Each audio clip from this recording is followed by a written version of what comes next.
There was shooting on the front line that day. I was leading a convoy of land cruisers full of children being repatriated to their parents. They had been on holiday with their grandparents when war broke out the previous Easter, and for more than a year they had been stuck on one side of the fighting whilst their parents were stuck on the other side, and now we were caught in the crossfire.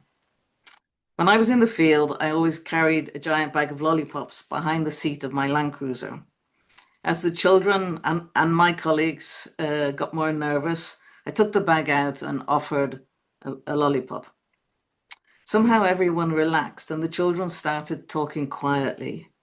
Out of the corner of my eye, as I distributed the lollipops, I watched the soldiers watching us. As time wore on and the shooting quietened, I got out of the car again, holding the bag of lollipops in front of me, almost as a white flag. I walked slowly towards the soldiers on this side of the barrier. They stared, but they didn't stop me. I arrived beside them with the bag of lollipops and offered them one, just as I had done with the children.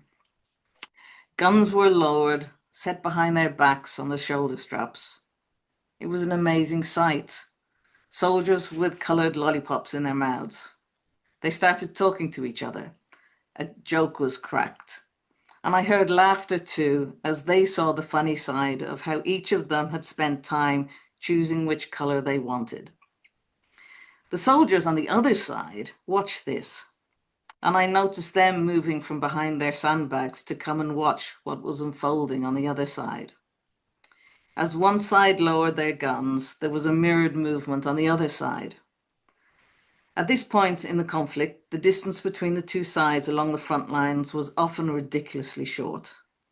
Making eye contact with the commander to get a green light, I made my way slowly to the other side and offered them the bag of lollipops. Again, these grown, battle-weary men spent time choosing which color they wanted. The two sides started to exchange comments, which I didn't understand, but which created a small, hesitant, but welcome bit of laughter. After all, these men had been neighbors the previous years. Some had even gone to school together. And then, ever so slowly, I walked back to where we had stopped the land cruisers, with the soldiers' conversation across the barrier still resounding like music in my ears. When I reached our convoy, I grinned at the kids as they stared in wonder at the soldiers all talking and sucking lollipops. It was magic.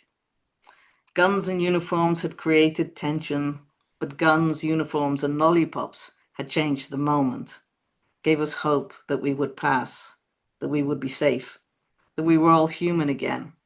And after a while, the soldiers did allow us to pass.